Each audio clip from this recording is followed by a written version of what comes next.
What's going on, guys? So in this video, I wanted to share just three thoughts, three things I've been thinking a lot about recently that have become more apparent in conversations I've been having. These are things that I've kind of learned, building three successful property businesses myself, Luxury Property Partners, the estate agency business, Newman Rose, our investment and development company, and Property Ed, our property education company. We've helped, say, hundreds, probably thousands of students at this point.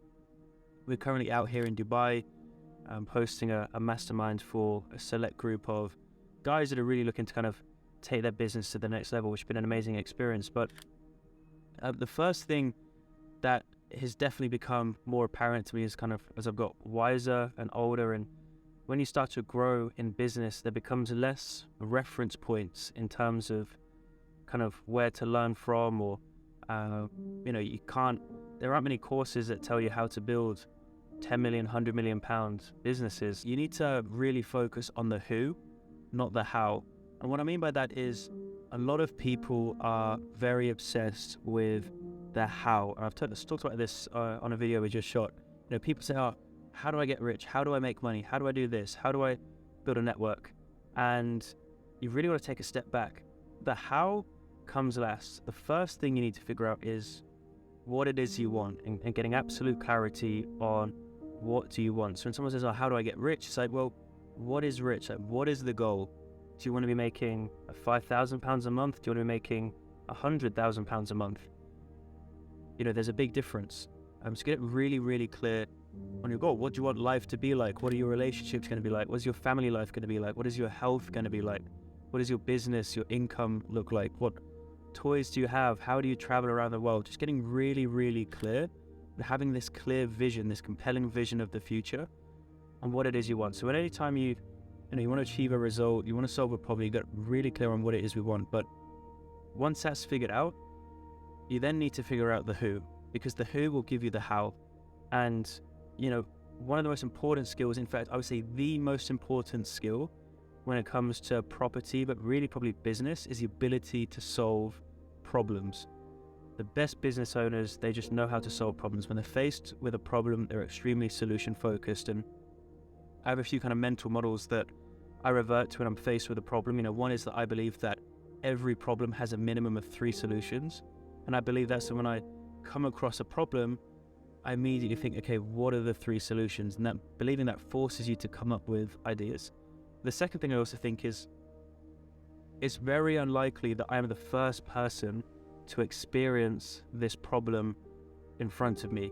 I've had it recently in the development business. We've had some kind of pushbacks from the council on some drainage issue to do with one of our sites.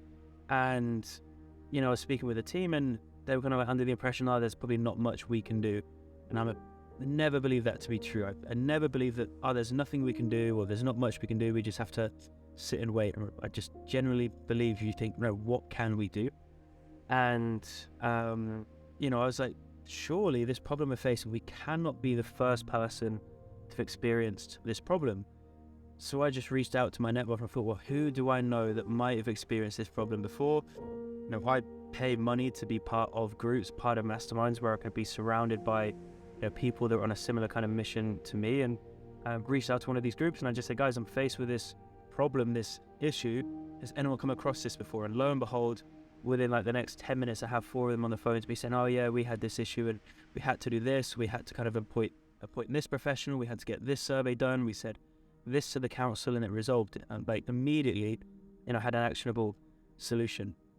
And the same thing when it comes to achieving an outcome that you want. So whether that is being successful in property, whether that is being successful in health or fitness, getting the physique that you want, you want to find people that already have the success that you want. If you want to earn £100,000 a year, why are you going to try and figure that out on your own? Find people that have made £100,000 a year and learn from them. They will give you the how. And I know that sounds quite simple, kind of saying it aloud, but common sense isn't always common practice. And so if at any point you have this desire, you have this outcome that you want to achieve, find the people that have the results that you want and get in proximity with them. Now that might mean you have to pay for it. Might have to pay to get in a room, whether that's a a course, a workshop, a seminar. It might mean, you need to take someone out for dinner. You need to, pay for the dinner and front the bill and pay a lot of money. It might mean to call on some favors, whatever it is. But there are people out there that have the success you want. You have to get around them because they will give you the how. It could also mean partners in business. Again, one of the ways you need to think about achieving the desired outcomes that you have, whether it's for, again, your property business, any of the businesses you're in, is like, who can I partner with to help me get to that next level? So in property, it could be joint venture partners. It could be bringing on a business partner in your holding company or trading business that can bring a particular set of skills that maybe you're deficient in. Maybe you're the numbers guy, maybe you're the acquisitions guy, and you need someone that is the project management and the design guy. And so you got to think, who can I partner with? And again, by partnering with them and having the right people around you, you're going to get the answers. So focus on the who, not the how. The second thing is you need to get comfortable being uncomfortable. Nothing worth having, worth achieving in life is easy. Ask anyone that's had a meaningful amount of success in their life and ask them, was it easy? I can guarantee you 99.9% of them are going to say no, it wasn't easy. But that is the beauty of achievement. You've pushed through, you've done the hard things, and that's why it feels so fulfilling to achieve those things. And again, when it comes to advising people, people come to advice, they're starting out on their journey. And when you start out, things are hard. You're in this brand new territory. There's a load of these words being thrown around that you've never heard before. Everything is very overwhelming. You've got all of these unanswered questions, and it's hard, and you're getting rejected. Things aren't going to plan. Things are always harder than you perceive them to be. But the mindset shift you need to make is that hard is good, and it's meant to be hard. And the harder something is, the better, because that means it's going to be more rewarding. But one thing I say to everyone is, it's hard until it isn't. The same with anything in life that you've been good at, you've got good at, or maybe you've, are mastering a certain skill. When you first started, it was hard, but it gets easier and easier and easier and easier. I have people that come to me, they're starting their property business, and I'm trying to source deals, and we're in the estate agency business, trying to get my first kind of few listings, my first deals under the belt, but things are hard. Good. It's meant to be hard. But that isn't a reason to stop. That isn't a reason to give up. That's a reason to keep pushing, because it's not going to get harder. The more you do of something, the easier it gets, the better it gets. Knowledge and skills, they compound. If you do 10 sales calls, they might be hard. It might feel very uncomfortable, but the more you do it, the better you're going to get. And, if your level of skill set is only going to get better, and it's going to be kind of an exponential growth in terms of your ability. And also, one thing I mean is getting comfortable being uncomfortable is, the harsh reality is you can go one of two ways in your life. You can do the hard things, but ultimately achieve a fulfilling life, or you can just not bother and you can give up, but that is going to lead to a harder life, because you're going to be broke, you're going to be depressed, you're going to be out of shape, and you're going to live with the pain of regret. So either, when you're doing something, you can give up and live with the pain of regret, or you can keep going and live with the pain of actually trying and doing it. But on both of those outcomes, one is going to be good, one is going to be bad. And this applies to all areas of life. It includes, going to the gym. Just yesterday, we've got the whole group here on this mastermind to all do a cold plunge, which is uncomfortable, but you come out and you feel absolutely amazing. You feel like the whole body is just gone into shock, but you've got this massive endorphin rush and you feel like on top of the world. Like, it's impossible to feel depressed getting out of a cold plunge. And so you have to get comfortable being uncomfortable. And speaking to some people, when they're deciding, do they want to go and do their first deal, like I would speak from first-hand experience. When you're offering on a massive development project and there's all of these uncertainties, it's a very uncomfortable decision to, like, do we proceed with this deal? Do we make this offer? Do we make this offer even though we're not 100% sure how or where we're going to raise the finance from? These are uncomfortable decisions. You're going to have to make uncomfortable decisions in life, in business, and you have to get comfortable with that and embrace it. You have to embrace the hard things in life. The third kind of lesson, a thing that we've talked a lot about with kind of people, this mastermind and around me recently is just the importance of a brand. In 2023, everybody needs to be building a personal brand. And there's going to be some people think, oh, I've got nothing to share with the world. Well, I want a private life because, I don't want people knowing my business, and I'll come on to kind of all the objections that I hear. But undoubtedly, you will have more success in business and in life if more people know who you are.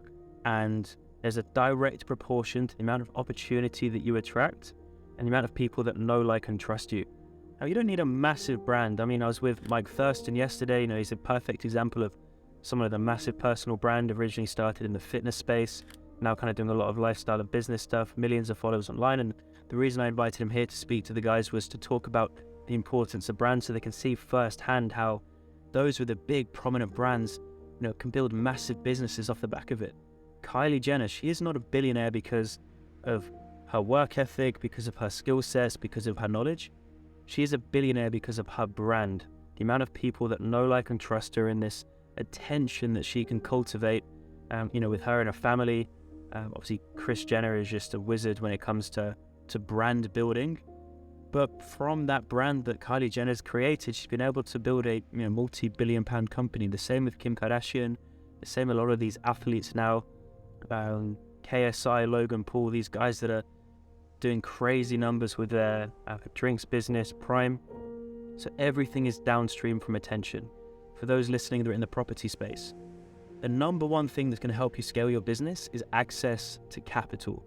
That's the biggest bottleneck in most people's property businesses. Now, there's an argument, and actually I believe this to be true, that the acquisitions is the hard part, but that's only once you've actually learned how to raise money. For those that have never kind of worked with investors and brought in outside capital, they might have found a few deals and know how to kind of find, identify, analyze a good property deal or a good business opportunity. Raising finance might be the hard thing for them. But if you can raise finance, like, your own funds are a finite resource. There is only so many deals you can do with your own money. So if you want to scale, you need to think like the billionaires and the most successful people in the property space. They are masters at raising money and from private investors and deploying that capital. They are capital allocators. And so if you want to grow your business, finding deals is going to be the hard part. But if you have a brand, you will always be able to raise money and provide opportunities for other people to come in, invest in your deals. And that's going to be the only way that you can grow, because, like I say, your own capital is a finite resource. Even if you've got £1 million in the bank, that'll quickly go after a few deals. £1 million is not a lot of money in property. You might go buy 4, 5, 6, maybe 10 deals if you're using that £1 million as, a 25, 30% deposit. But then what? Maybe you can recycle your cash on the deals you've added value to, but if you really want to scale, if you really want that growth and you want to compress time, you need access to capital. And that's where brand comes in. Same thing when it comes to hiring. You want to hire A players, you want to hire the top talent. They want to work for the people who, they're committed to their vision, their mission. If you're an engineer, you want to work for Elon Musk because everyone knows who Elon is.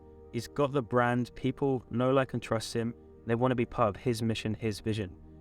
So people are, I don't want to build a brand because I want to be private or I've got nothing to share with the world. That's just a limiting belief. That's a story you're telling yourself that isn't necessarily true. If you're starting out, document what you are doing, because there's going to come a day, 5 years from now, where you've got the success that you wanted, sat there with a glass of wine in your hand or smoking a cigar or driving your car, sitting on a yacht on a nice holiday out in Dubai or something. You think, you know what? I did it. I'm grateful that 5 years ago I did it. But what is amazing is when you can go back and you can reminisce and you can look through all of the photos you took and how you documented your journey for your own benefit, but then also for everybody else to go back and see, wow, he's there now, but I can literally go back 5 years of content and see where he first started and see that he was in the same boat that I'm in now. And that's really powerful. And it's one of my biggest kind of regrets in my property journey is I didn't document enough when I started. Back in 2016, I think it was, not many property entrepreneurs were on Instagram.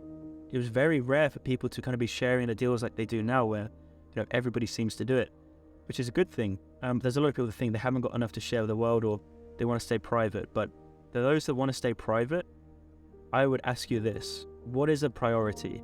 Your privacy or your success? Because when you say, oh no, I I want to stay private, that is you telling me that you are prioritizing privacy over achieving success in your business. Now, don't get me wrong, you can achieve success in property and business by being a more private person, but you're just putting the handbrake on. And so you need to build a brand. Everything is downstream from attention. You've probably heard this 1,000 times before. And this is where actually you have to get comfortable being uncomfortable. One of the exercises I do with guys, and some of the guys here that are successful guys, business owners with 7-figure businesses, but just switching their Instagram from private to public and putting a post out there is uncomfortable, and having to take the phone out of their hand almost and force them to do it.